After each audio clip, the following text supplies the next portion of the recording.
mental health, emotion related issues have started hitting industry where it hurts the most, on their bottom line. Instance of depression can be counterintuitive. कि इनको depression किस चीज का है? Right? My anxiety is my anxiety. I cannot pull it out and show it to you.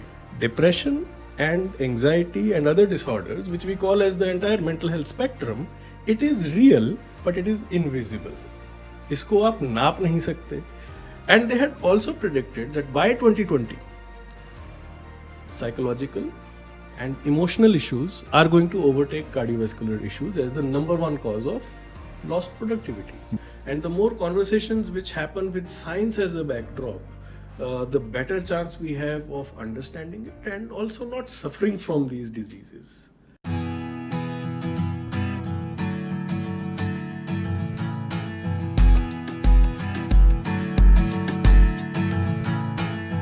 Welcome to the Collative Podcast.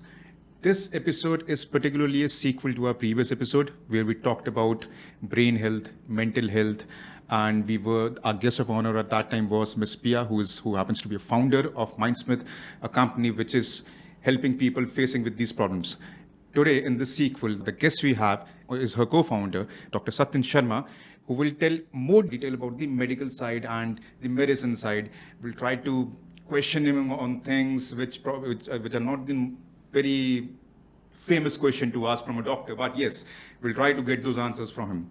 So without any further ado, let's welcome Dr. Satyen Sharma. Thank you so much. Thank you very much, sir, for taking out time with us. I wanted both of you to be on the podcast, but it was very tough to get time of both of you on the same time. No worries. But I'm always available for anything where awareness can be created about this most important organ according to me, right? The master organ of the entire body's orchestra, right? But I think it's a blessing in disguise. If I would have got you both of you at one time, I would have 1 hour for both of you. But now I have more than 2 hours for talking about that topic. Yes.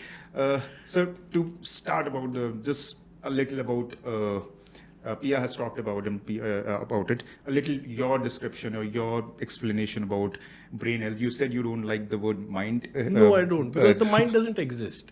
There is no such thing which I can say mind. It's just a concept which we have created. What is truly there is the human brain, with its various organs, with its various functions, and which we are gaining more and more knowledge into day by day, right? So it's easier to work with a brain than with a concept like the mind, right? The brain makes it more biological, much less fearful, and it removes a lot of the mythology and the myth around human behavior and emotions, right? If we try to boil things down to science, I believe the journey may be a little tougher, but in the end, the road is clearer, and your interventions can be much more specific and driven by science and evidence. Okay. So, do you think that the challenge of brain health is a lot more today talked about more today, discussed about in drawing rooms these days compared to? I asked the same question to Pia as well. Right. But yeah. Discuss more about today than before? Absolutely. Especially after the pandemic. I think, and I use this line very often, I say that every calamity and every virus specifically comes with a gift in its hand. Okay. In the 1980s, we had the HIV virus, right? A lot of speculation happened about it. It was initially thought that it used to target only the homosexual population. Then slowly, we came to know that it's actually a sexually transmitted virus which causes a certain immune response in the body, which makes it vulnerable to death. In the 1980s, having the diagnosis of HIV meant short death. Today, you can hope to have almost a normal lifespan even with HIV, right? But what it did, we started talking about safe sex, right? I think in the COVID pandemic was the watershed time when we started talking about brain health, where we started addressing it, where people started experiencing much more stress in their lives, and many of these symptoms which are distressing in nature, which cannot be seen, which cannot be measured, which cannot be found within an X-ray film or an MRI film, or which cannot be part of a blood report, but which are distressing nevertheless. Right? So I think post-COVID was that watershed moment when a lot of stigma also went down. People started talking about it, accepting it much more openly, and started talking about it and actually searching for meaningful answers as to what does it mean to have a brain disease or an issue with the brain which is affecting your emotions, your ability to function, and in extreme cases which can even lead to suicide, to deaths. Right? So I think the more conversations which happen, and the more conversations which happen with science as a backdrop, the better chance we have of understanding it and also not suffering from these diseases. But you just mentioned that it's a problem which cannot be measured on X-ray or something. Yes. It's an invisible illness, right? My anxiety is my anxiety. I cannot pull it out and show it to you, right? And there is no test which will actually show you in a very objective manner as to how much of anxiety I'm carrying within me, or how much anxiety a certain situation can, arouse within me. Yeah, different challenges might be faced differently with different people. It hits different people differently, just like the pandemic. Yeah, absolutely. There were people who faced the virus very comfortably. Yes. Their body was immune to that. They never had to go to the hospital, and there were people who were unable to face it for just some days. Yes. As you said, it cannot be measured. There's one thing which comes to my mind. I'll give the word stress to as of now, because I have many questions to you to ask on the stress and brain health.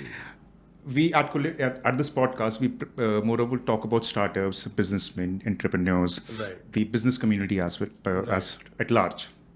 So one thing which I say on the social media, on LinkedIn, what you see is the success of startups and everything. Yes. What we miss in that line is the journey, the challenge, the stress, process. the Yes, process. yes. You might be seeing a successful person who might have failed many times before that. So what challenges, what stress does a corporate, a startup founder with very less people believing in him and he's still going on his path? Right. What advice do you have for them, or do you face people, do you receive cases, people like that? I have actually had the opportunity of meeting quite a few people from the entrepreneurial backgrounds now, and very luckily, since I believe that entrepreneurs are best at gathering right information and taking meaningful action. They are probably the first responders to any good technology that's coming in. They are the ones more attuned to how to best use a certain situation to provide and create a solution. That's how I see entrepreneurship. In its purest form, entrepreneurship is solution creation. Absolutely. Right? So I have had the opportunity where people, because see, now a startup and the entire journey of a startup is walking into uncharted waters. It's going into a forest without a map. It's, like people very commonly say that entrepreneurship is about jumping out of the plane and building your parachute on the way down, right? So there is nobody who would not agree with me when I say that it is definitely much more stressful than having to go to a 9-to-5 job and getting your salary at the end of the month. Absolutely. Right? You have to deal with a lot of uncertainty.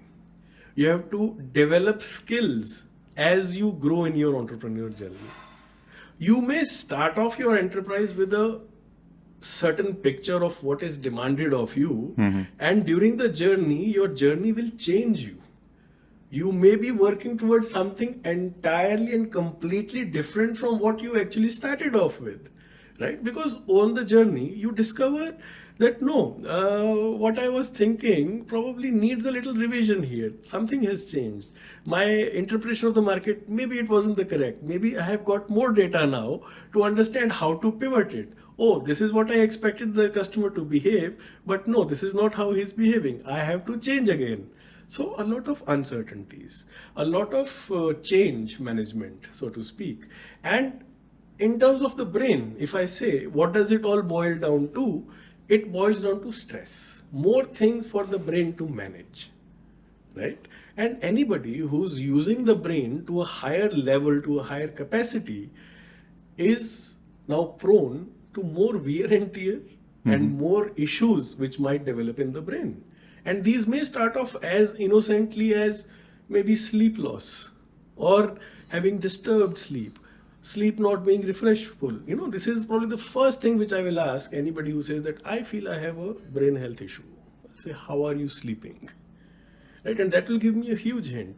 And then besides that, other well-known symptoms which we talk about, anxiety, mood fluctuations, use of intoxicants, alcohol, other substances, which are again red flags for any mental health expert, and which need to be addressed if those things and alcohol and other substances are happening out of proportion to what a person might normally be consuming.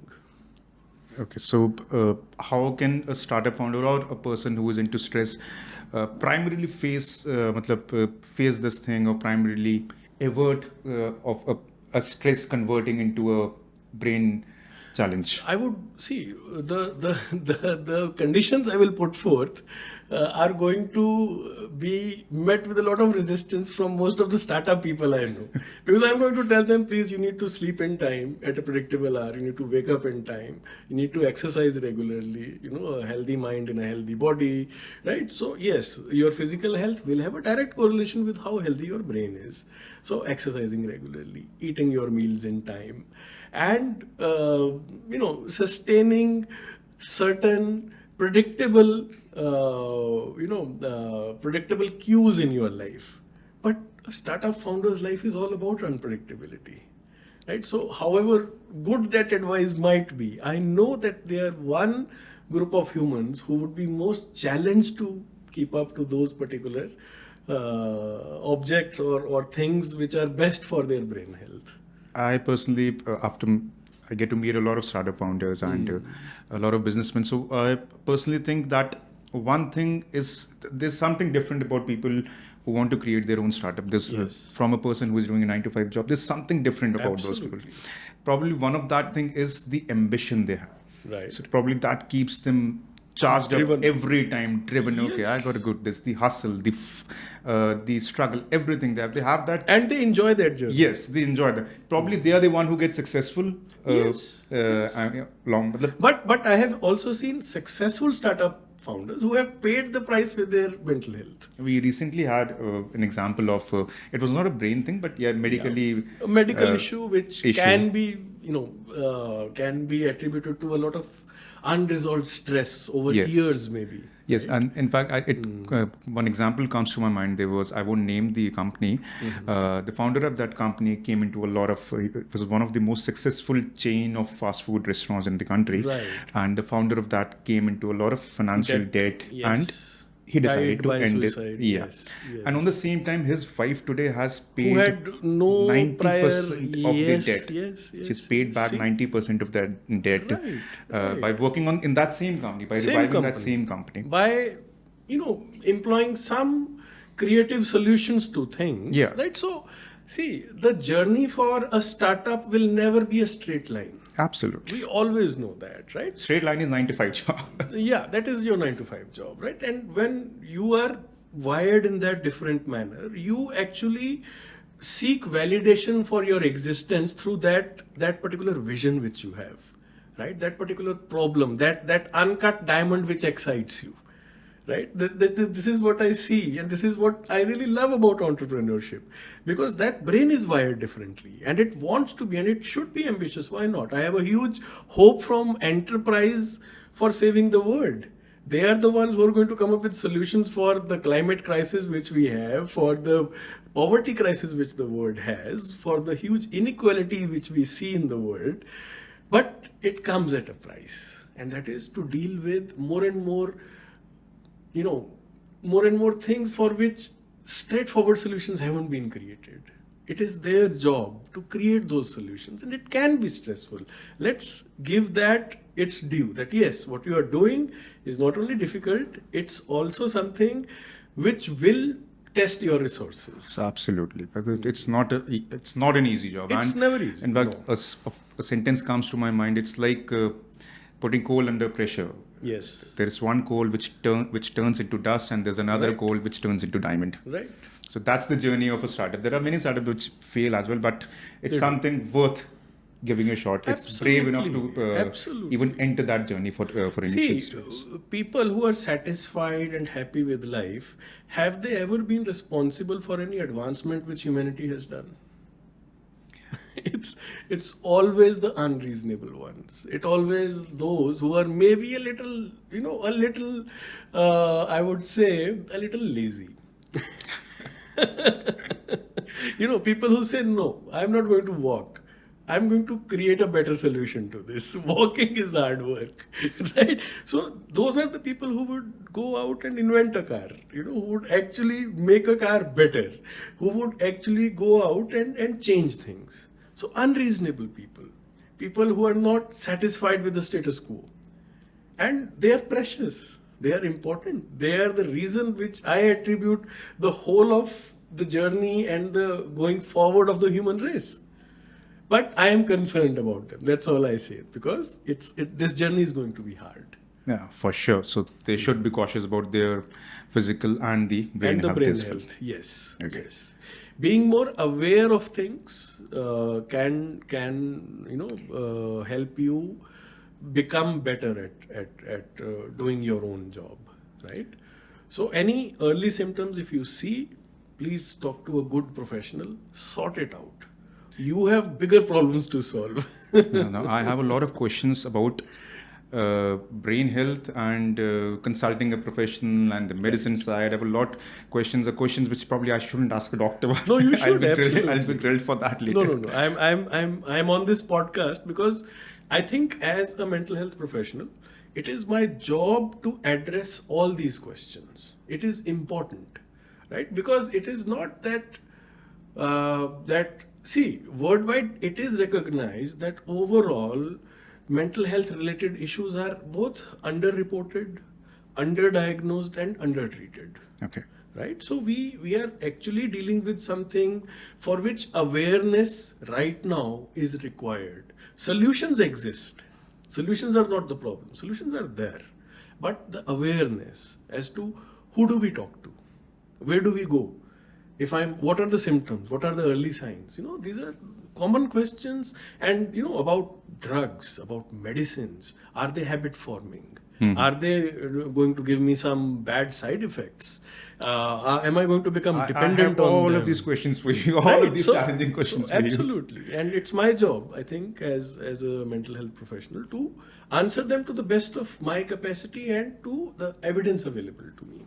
My question to you is that what was considered as sadness before Yeah. has taken the name of depression. Oh, मैं stress में हूँ and all that, all those things, challenges and वो सब पहले भी थे, Right. आज भी हैं.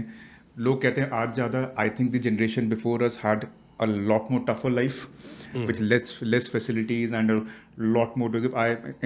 In my interaction with Pia, I said that my grandfather probably took care of the food on the table. Yes. My father took care of the roof on my table. I have the luxury of creating a quality of life because I have both of them taken care of. Yes. So they have struggled and toiled a lot more than what I am going to do. So Agreed. how can I say that I have more stress? Just to give you an example, a star like Deepika Padukone, who has everything, and she's not something that what is being gifted to her or she was born with all those things. No, She has struggled, she has fought, she has worked hard, Yes. she has hustled, fought, worked to the best of her capacity and reached that status. Yes. So what is there to be depressed about? That is my question. Somebody who is not got that success might have a reason कि यार मैंने पूरी मेहनत की यार इन सब Very got it. ठीक है. Somebody who is being gifted that success कि वो पैदा ही एक ऐसे फैमिली में हुआ था तो यार कुछ है ही नहीं, ये तो है यार, I'm used to it, I've seen money all my life. Yes. She has fought it, she has worked for it, she should enjoy that success as of now. Why Agreed. a person like that would be depressed about? That, I think, is the most perfect example of why the instance of depression can be counterintuitive. कि इनको depression किस चीज का है और यहीं पे ये सवाल फ्रेम करने में हम शायद गलती कर जाते हैं, क्योंकि किसी चीज़ का डिप्रेशन नहीं होता। डिप्रेशन आपके अंदर के जो जेनेटिक मटेरियल है उसका एक तरह का एक्सप्रेशन है, राइट? सो हम डिप्रेशन को as a ICD classified psychological बीमारी के तौर पर क्लासिफाई कर चुके हैं। I agree with you when you say कि हम लोग जो है ना, आजकल की जनरेशन स्पेशली नॉर्मल कन्वर्सेशन में सैडनेस और डिप्रेशन को इंटरचेंजेबली यूज कर लेती है, which is unfair, which is absolutely wrong. Depression needs to fulfill certain criteria for it to be called as major depressive disorder और clinical depression, जो हम आम बोलचाल की भाषा में यूज कर लेते हैं। हाँ, स्ट्रेसेस आते हैं ज़िंदगी में, सब लोगों की ज़िंदगी में अलग अलग तरह के स्ट्रेसेस आते हैं। सब लोग हर तरह के स्ट्रेस को अपने तरीके से रिस्पॉन्ड करते हैं, right? So to take this one example of Deepika Padukone's depression, and I'll take my reference from that interview which she gave to Karan in Coffee with Karan season 8, the very first episode, right? उसके अंदर Deepika and her husband, I'm bad with star names. What's his name? Ranveer. Ranveer Singh, right? Deepika and Ranveer Singh are sitting in front of Karan, and she's talking about her struggles with depression. When she was at the top of her career, she had just recently gotten married to Ranveer. They were the star couple of Bollywood. They have reached the pinnacle of success through sheer hard work and all the sacrifices. Absolutely. Yes, both of where them. I completely agree with you that there is no reason for depression, right? But that's where the problem is. Depression doesn't need a reason. Depression is a disease. It can hit you without any external reasons, because the basis, the vulnerability of the disease we are carrying in our genetic code, right?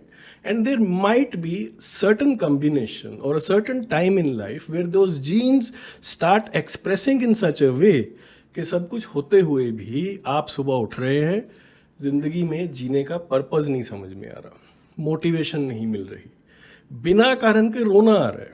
This she again referring to the same interview. Ranveer says that this beautiful woman is sitting in front of me on a breakfast table and she is crying. And I am not able to understand how to help her.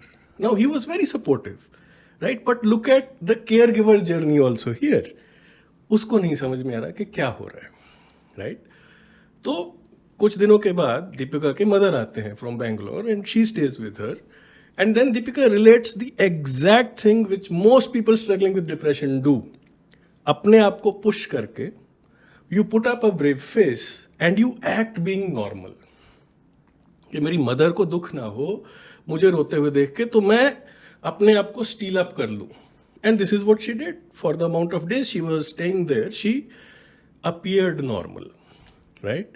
वो बोली लेकिन जिस दिन उन्होंने अपने bag pack किए and started preparing for going back, I couldn't stop myself, I just burst out crying and my mother is asking क्या हुआ तुमको, and she said I don't know but this has been happening a lot with me lately that without any reason I feel extremely sad, I feel anxiety and I start crying. The mother immediately called up a contact in Bangalore. She had access to some mental health specialist, a psychiatrist. They talked to him and it was recognized that, okay, this is, I think we are dealing with clinical depression.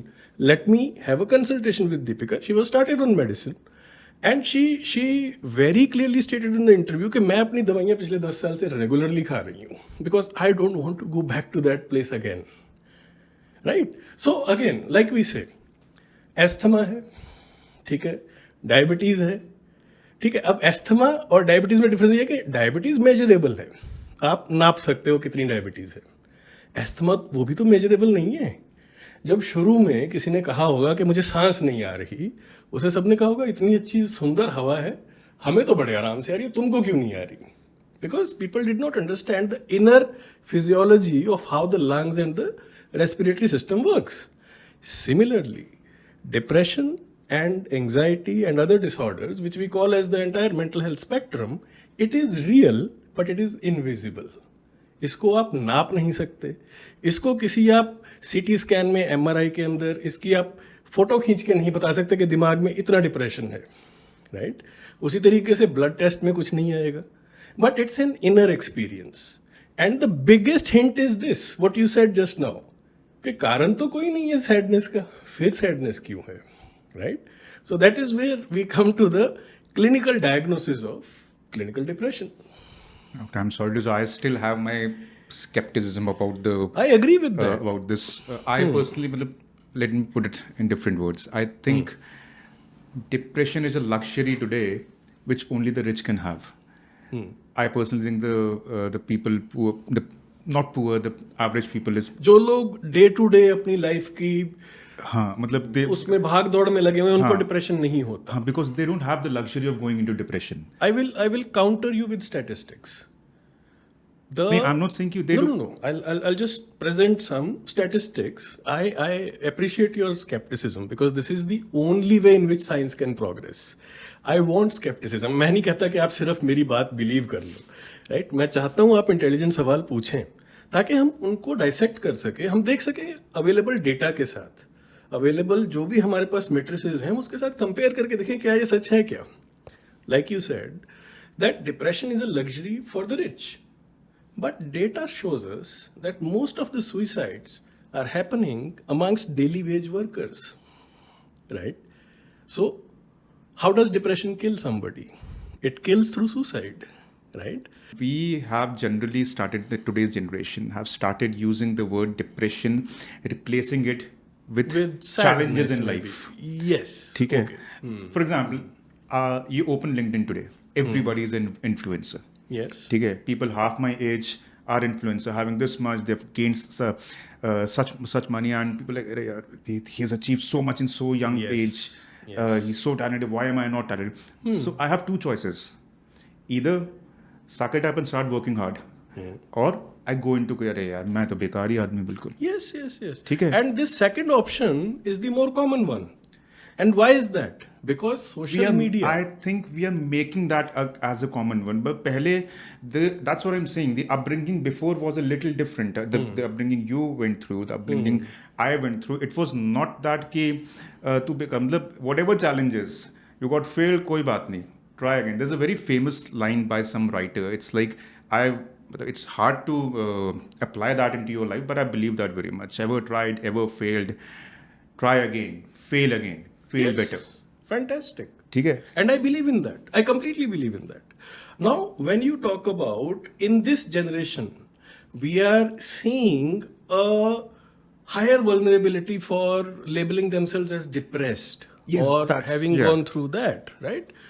So, I will say there are clear-cut reasons why that is happening, right? The first reason, which I contend, is that yes, life today is more stressful than 10 years back, much more stressful than it was 20 or 30 years back when life pace was slower, when social media had not invaded our lives. I follow this writer, Daniel Pink. I believe he's one of the most practical psychologists I know, and I follow all of his writings. One of the things which he says, and I agree with it 100%, he says, the internet revolution was overhyped, right? We all went crazy when the World Wide Web went online and everything happened. He says the internet revolution was overhyped, the smartphone revolution is underhyped. We do not give enough credit to the smartphone having changed our brains physically. The smartphone has replaced most of the other gadgets in our life. Yes. It is normal for all of us to wake up with a smartphone in hand. The first thing you do and the last thing you do before you sleep off is drop off your smartphone. Guilty of that. Most people are constantly looking at social media. And one of the biggest reasons why this sense of underachievement, of being a failure, is because social media is selling you a lie. You do not put your struggles on social media. You put your best results on social media. Absolutely. Right? You do not put the process on social media. You just showcase what is best. It's an ego boost for yourself. You put that photo out there because then you are counting the number of likes, comments, and forwards. Right? It's purely a ego matrix, right? And that is how people have started slowly measuring their own real success in life through a different kind of numbers. Yes, I agree with Right? that. I Right? completely agree with that. And that is unhealthy. And that, you will again agree with me, is another layer of stress, which is unnatural and pushed on people unsuspecting, who for the first time may be getting, young people. And they are the ones I'm most worried about these days, who are getting early access to these various platforms and devices, and they believe it to be the ultimate truth, right? And for them, this is aspirational, this is natural, this is how life should be. You should be popular, you should have followers, you should have a lot of money, you should be able to flash a very flashy lifestyle. And when reality hits it, of course, there will be a collision. And definitely, that will cause a certain amount of dysphoria, disillusionment, and a feeling of I'm a failure in life, right? Why does the human brain of any technological advancement uses the negative thing out of it? Why? You're the expert on For that, let's go back 2500 years, because my expert lives there. And he has probably done the maximum amount of work into the human condition, and I routinely use his wisdom. That man, or some people would like to call him an avatar maybe, but I consider him a man with deep understanding of the human condition, was Gautam Buddha, right? And he did strike on this one thing in the human behavior, that is the tendency for taking everything to extremes. So you remember, one of the Buddha's biggest teachings for all humanity is find the middle path, right? The extremes are always going to be bad. So you will see that this tendency to find the negative, as you say, is actually taking anything to an extreme. Use of technology to the extreme, using our connectivity to that level where one human being can reach out to millions of human beings, right? And it is seen as a sign of success. a sign of Right. development. Yes. So, in any for any organism to feel secure and happy, you have to find an equilibrium, right? In fact, that is what we say is the function of the human brain. The human brain, for all its complexity and for all its beauty, in the end has a very simple task. The human brain has to maintain what is called as homeostasis, a steady state, right? That steady state which allows the human animal to both survive as well as thrive. Whatever your chosen profession is, you're able to do that well, you're able to maintain healthy relationships around you, you're able to adapt effectively to whatever changes or whatever challenges life throws at you, right? Whenever these various stresses, right? Now, those stresses can be as invisible as, say, air pollution, right? Whenever these stresses start, challenging the ability of the brain to maintain that homeostasis, that is where we start seeing signs of a brain health or a mental health issue. And the most common symptom, which for a psychiatrist, नज़ला जुकाम जो है ना, that is anxiety. आप सबसे पहले देखेंगे anxiety, right? Which we of course understand is a primitive reflex, which came again from the hunter-gatherer brain when you would be expected to hunt animals bigger than you, right? So anxiety used to be that emergency response. There's a tiger in front of you, you are either going to fight it, or you're going to run away, or you're going to create some way of saving yourself, right? Today, the same visceral bodily response is happening minus the tiger. Now, the tiger has been replaced by social media, a demanding boss, a very toxic work culture, right? It could be any of those things. Talking about, you mentioned one thing, that it is being influenced by genetic. Yes. So you're trying to say that if somebody has that into his genetics, if his family, probably his immediate Yes. line, or First line blood relatives, as in, every child, when they take up the genetic material which comes from the mother and the father, 25% probably comes from each parent as it is, and 50% comes from the entire selection of ancestry which you have. Okay. In various ways, right? So you are in the end a product of lots of people coming together and their genes mixing, or some amount of maybe mutations also happening down the line. But if your parents, grandparents, or somebody had, say, diabetes, the chances of you inheriting that diabetic gene and having symptoms of diabetes, developing diabetes down the line, they go up significantly, right? And that happens for all non-communicable diseases, including brain health issues, right? So if you have a parent who has had obsessive traits, right, who are given to overthinking, who overanalyze things, who create a lot of anxiety within themselves, again, no fault of theirs, it's just the way their brain is wired. Your chances of inheriting that trait go up.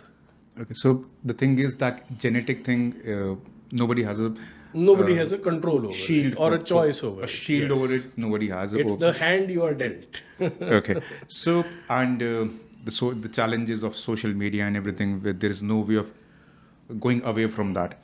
So do you think family as a whole, or a joint family, or a family support can help people come out of this, or not letting them slip into that? So again, very interesting question, and I'll again go back to my data and statistics. In a country like India, where still social systems are robust enough, where people are able to take care of each other, where the proximity of other humans is a lot higher, it actually helps in diagnosed cases of a mental health issue to recover better, right? They have more social support.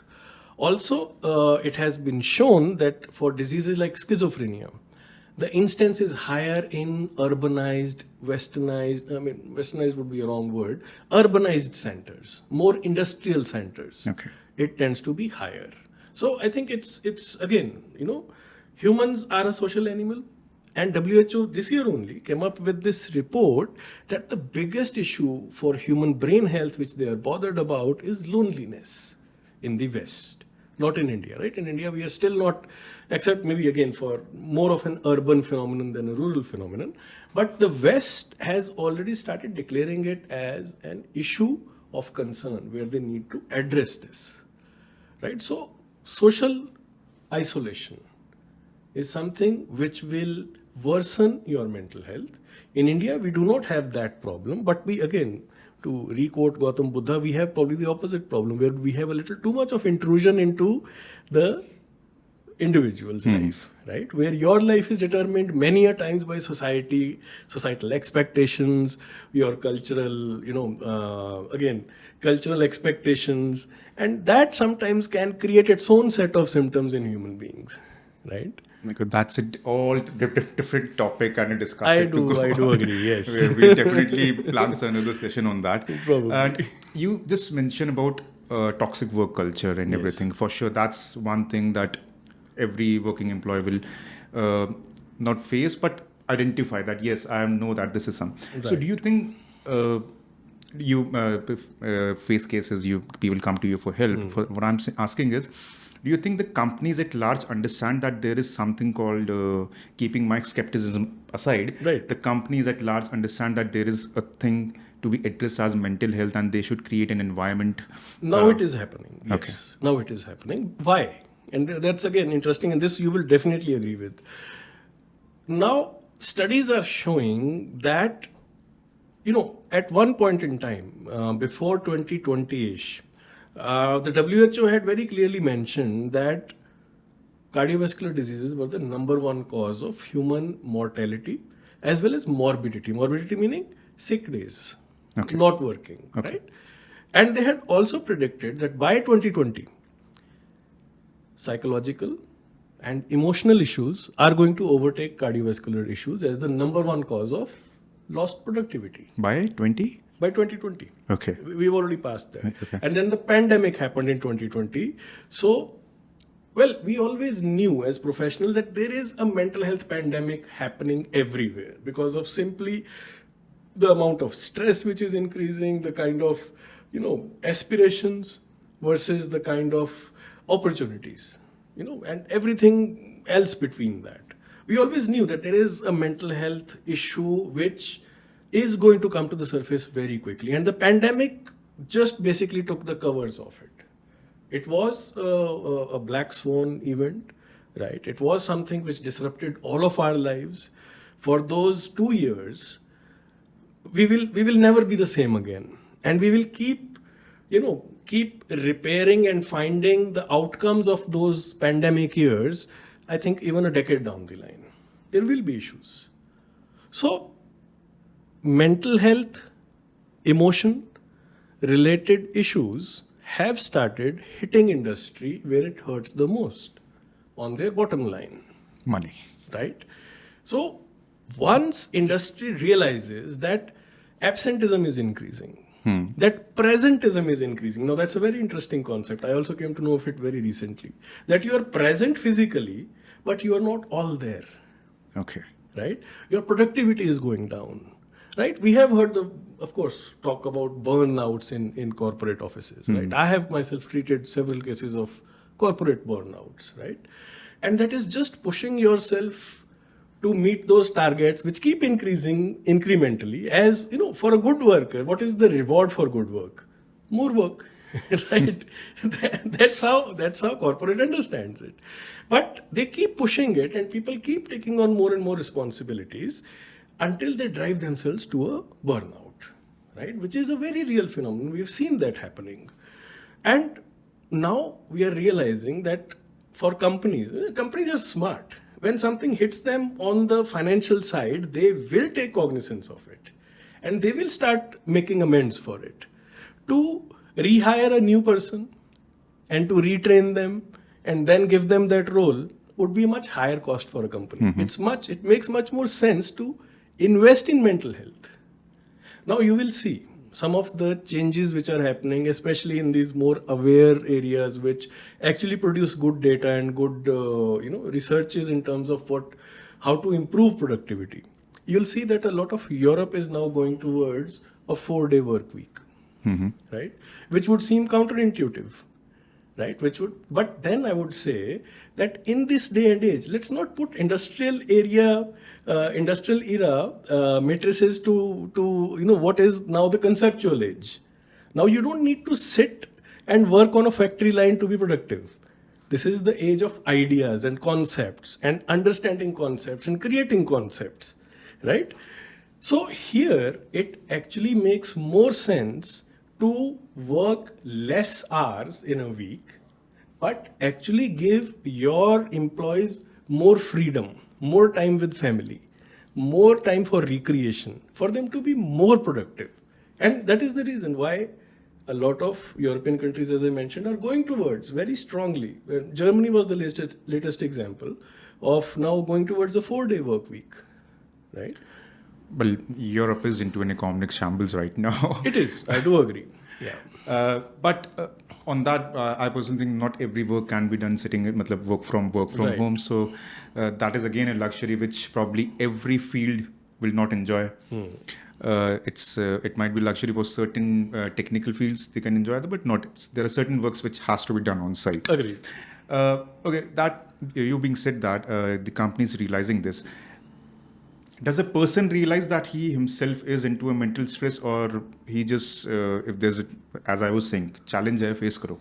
Huh. ठीक है? Does a person individually realizes that he is actually under a mental stress, or is there a way for him to analyze that he can self-analyze it rather than going to a professional? Because Right. he go to a professional when he realizes that he has a problem. Right. And usually that happens after a crisis. Huh. It doesn't happen in the majority of, at least our culture. It doesn't happen prophylactically, that I am seeing something happening in the future. Why don't I take?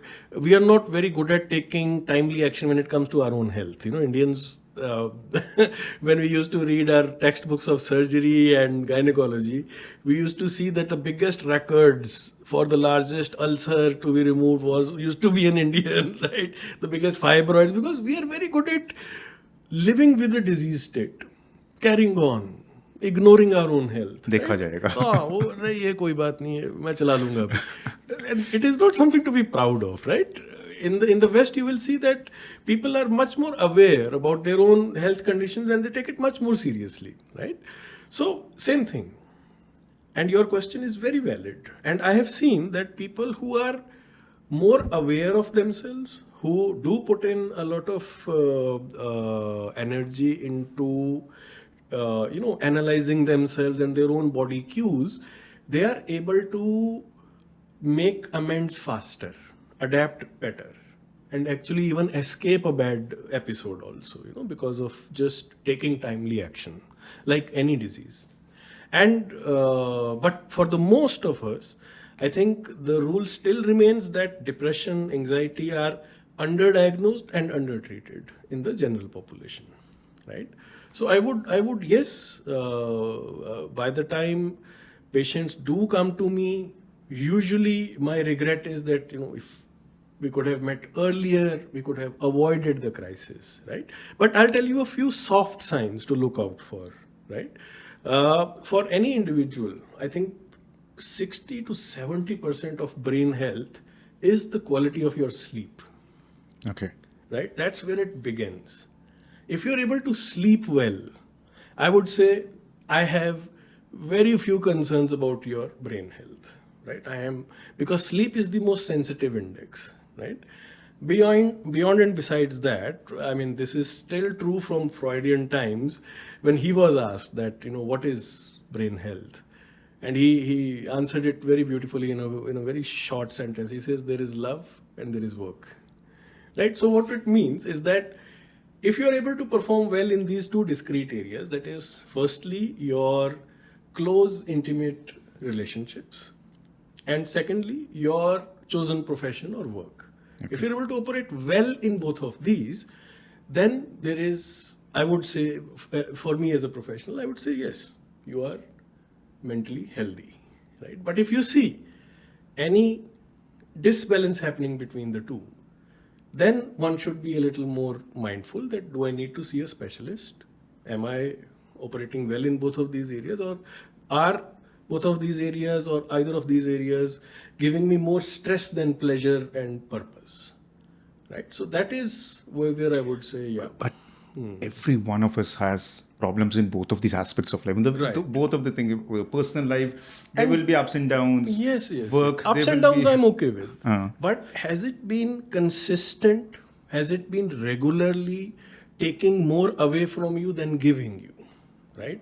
Either of these relationships, is it toxic for you? It could be work, it could be a relationship, right? And I do feel that where education has done us disservice is in not preparing us for some of the real situations in real life.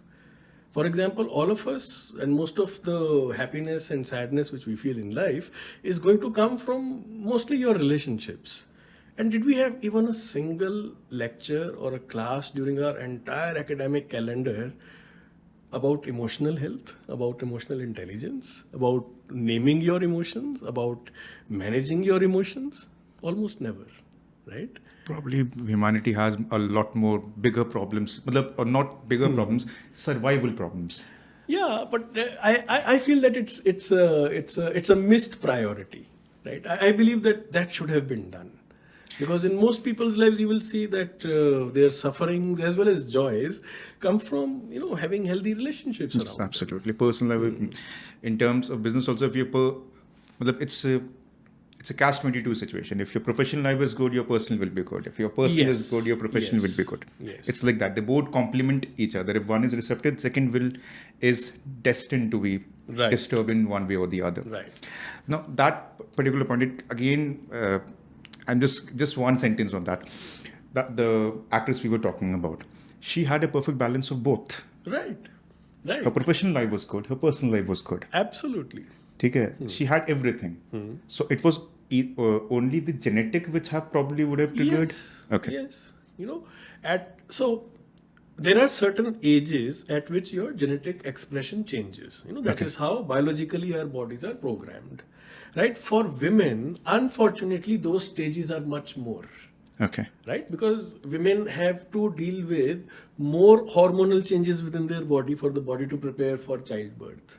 So that first major change which hits women harder is menarche, the beginning of her menstruating years. Okay. Right? Then every month that change in hormonal levels is going to happen, right? Which boys do not encounter.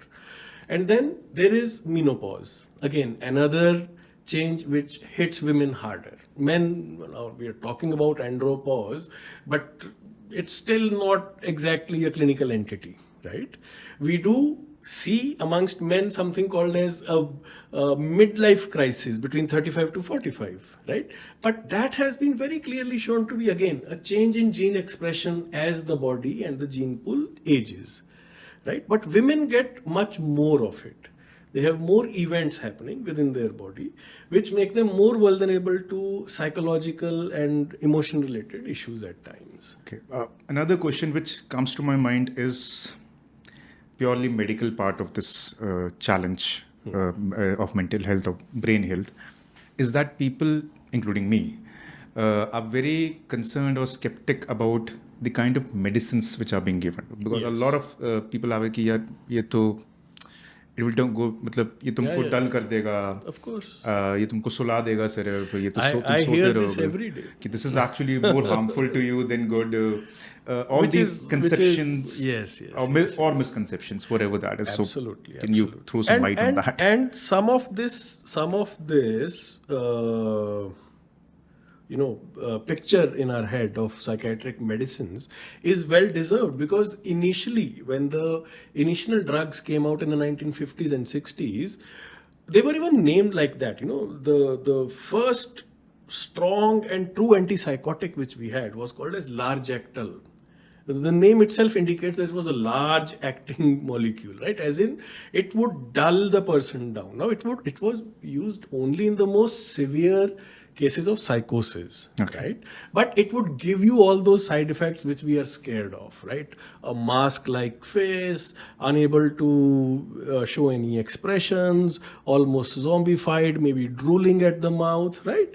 Because that happens when you very strongly suppress certain receptors in the brain. In this case, the dopaminic receptors, it will have a large effect downstream on everything. But then that was preferable to a person running around in what was called as lunacy, right? For psychosis. So at that point, I'm saying this picture was there, but we are talking 1950s and 60s. It would be as unfair to compare those medicines with today's modern molecules as it is to compare a trunk dial telephone with a smartphone. Okay. Right? Over time, some of the best brains in the world have worked on behavioral health, right? And why? Because a lot of money was put into research. And again, why? Because people knew that this is the problem which is going to hit productivity. And anything else may suffer in the world.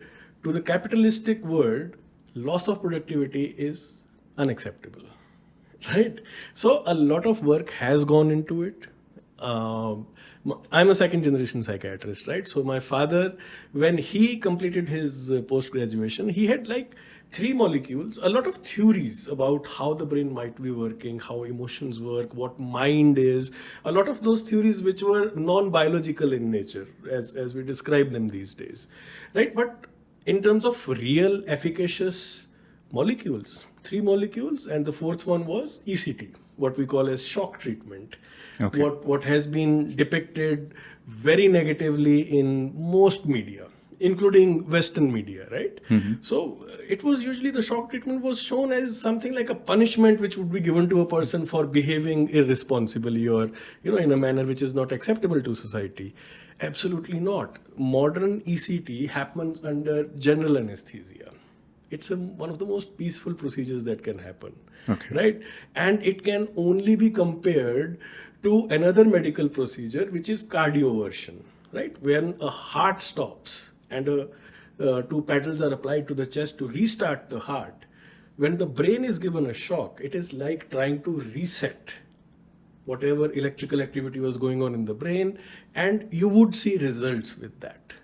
Okay. But me, in my past 15 years of practice as a modern psychiatrist, I have had very few such instances where I have had to use ECT on a patient. Now, there are still some indications, but very few where ECT needs to be used.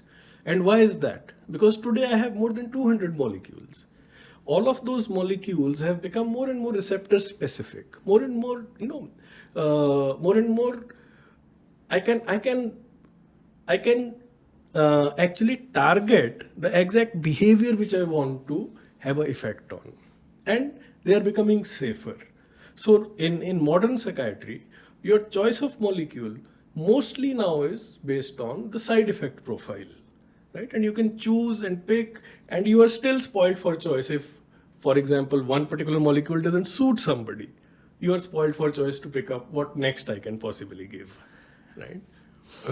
But still, you in your statement, you once said that initially that they used to suppress these receptors of the brain. Yes. So those were like any other modality of medicine, right? When initial antibiotics were given, those would have a lot of side effects, right? As the antibiotics have become more and more better over time, more and more research is going on them. They are more specific to what kind of bacteria or what kind of organisms they can work against. Similarly, like all other areas of modern medicine, things which are working on your brain, those molecules have gone through much more research, much more refinement. And we do not see those very ugly and very strange, side effects which we used to experience earlier.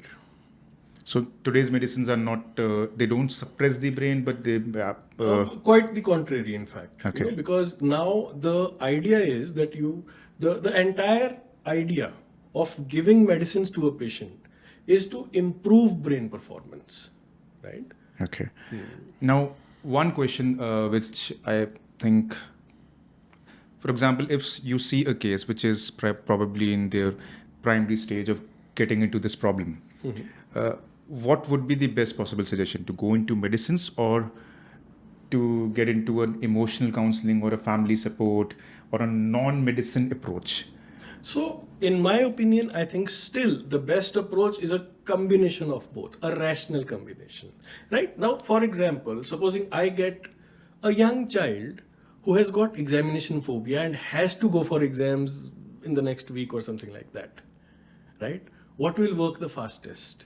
Molecules, medicines, right? Supposing if the child and the parents say that no, we don't want to start with the medicines, I will then be obliged to ask them what their fears are, right? And then to address them, because again, there's a lot of misconception about how harmful these molecules can be. And I assure you, these are not harmful. In fact, some of these drugs, now there's a lot of research happening in longevity, for example, right? About how to increase human life, how to reduce the physical age of the human body, right? There are certain psychiatric molecules, for example, lithium, which have been found to actually reduce the human age. So what it technically does is that it increases the number of times your cells can divide.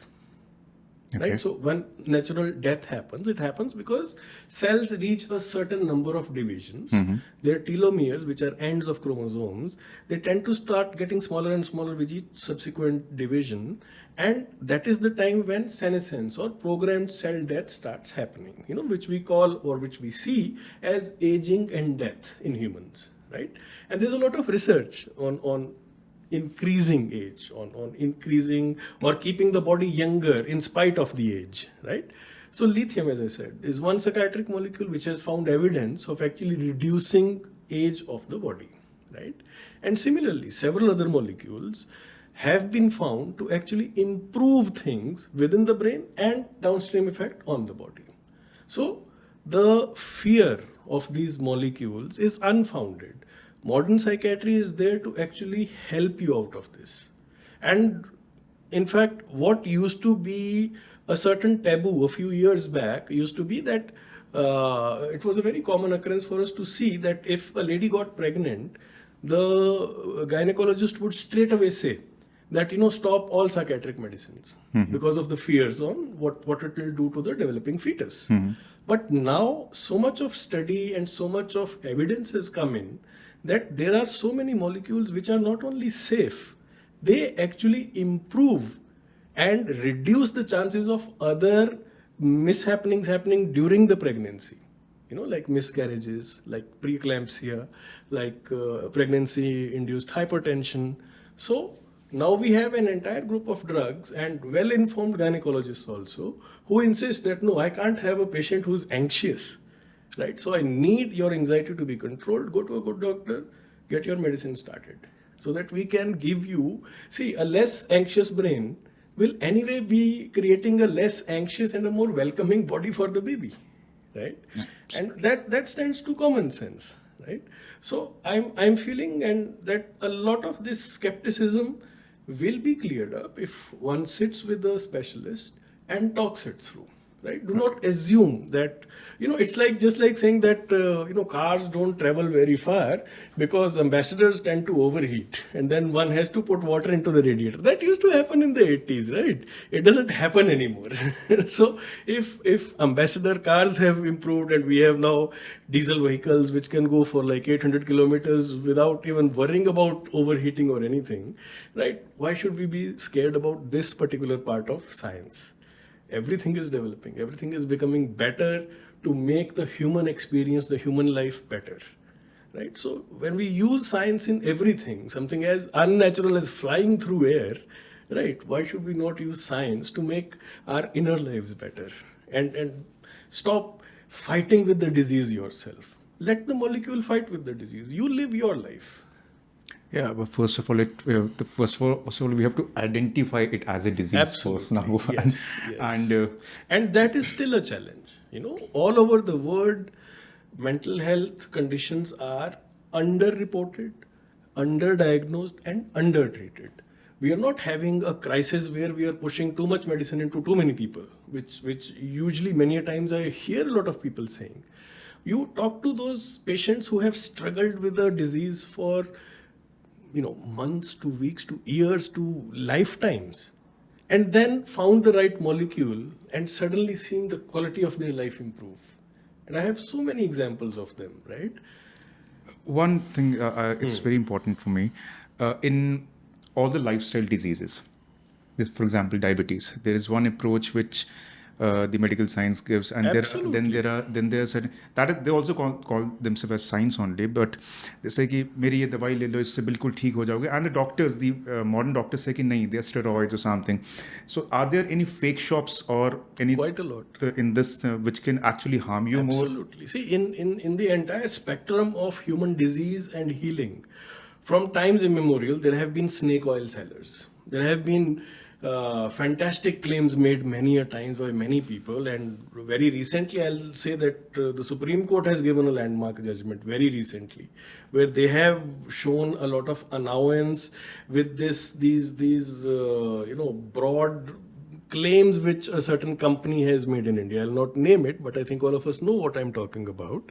And that is very dangerous because I myself, in the case of a very close friend, I'm aware of it, that because of the propaganda done by that company, somebody who had undergone a cardiac event and was put on medicines stopped their medicines.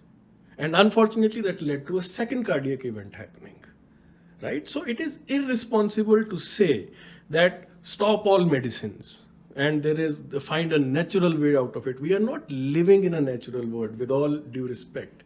We are living in an unnatural world. It is unnatural. Everything around us. Everything which has been created right now has been created out of petroleum. Everything, right?